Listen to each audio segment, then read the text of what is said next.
il s'appelle Steve dans quelques mois. Avec son premier album, il s'est imposé comme voilà, l'une des valeurs montantes de la nouvelle scène française. Ce jeune homme ne pouvait pas vous tromper, hein, il a toujours son bonnet de marin. Voilà, on se dit, tiens, il a pris son chalutier ce matin. Et ça lui va très bien. Et vous l'avez rencontré, il a démarré sa tournée, c'est ça?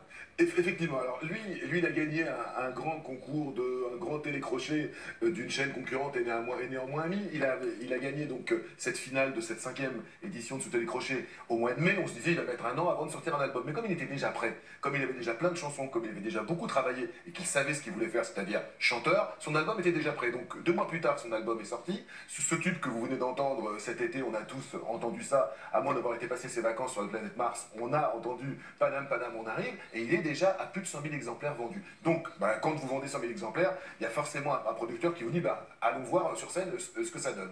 Et là, c'était assez émouvant, c'était son 2e soir. C'était vendredi dernier, il y a donc 3 jours. Nous étions à Angers pour voir ce que ce garçon allait donner. En fait, voilà, c'est là où c'est pas une, deux, trois chansons qui défend devant... là, maintenant, c'était 2 heures. Oui. Et je vous assure que, vraiment, son titre de The Voice, il l'a pas volé. Regardez.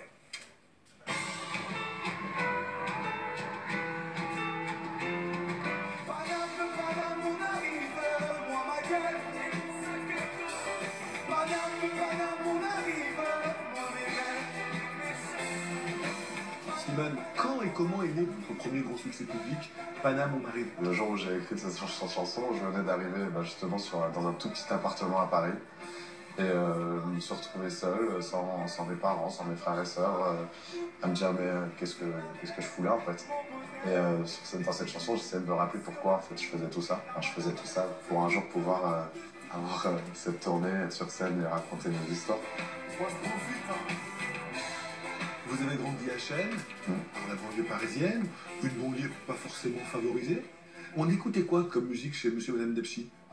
On écoutait aussi bien du Charles Aznavour que du Cheb Hasni, que du James Brown ou que du Lam à l'époque.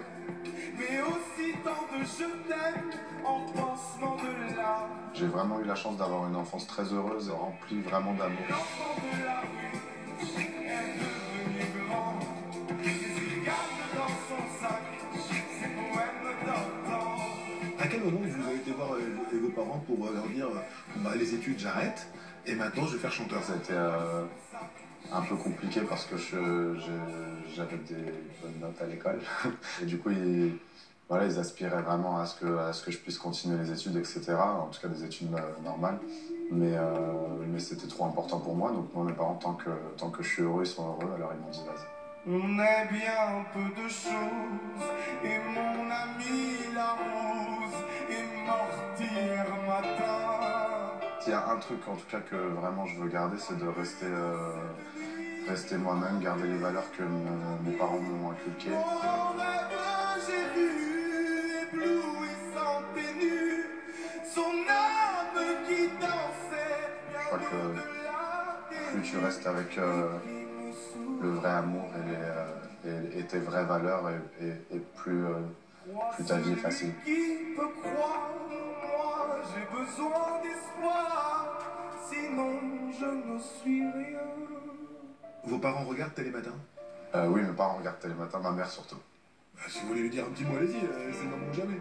Maman, si tu me vois, je t'aime fort, fort, fort. Et je vais très bien, t'inquiète pas.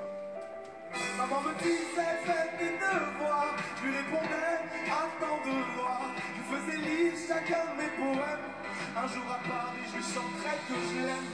Voyons, voyons, oh, oh, voyons, oh, oh. Il a toutes les qualités, ce garçon. La preuve, c'est qu'il aime sa maman. Il aime sa maman, c'est quand même la première qualité, et la qualité essentielle.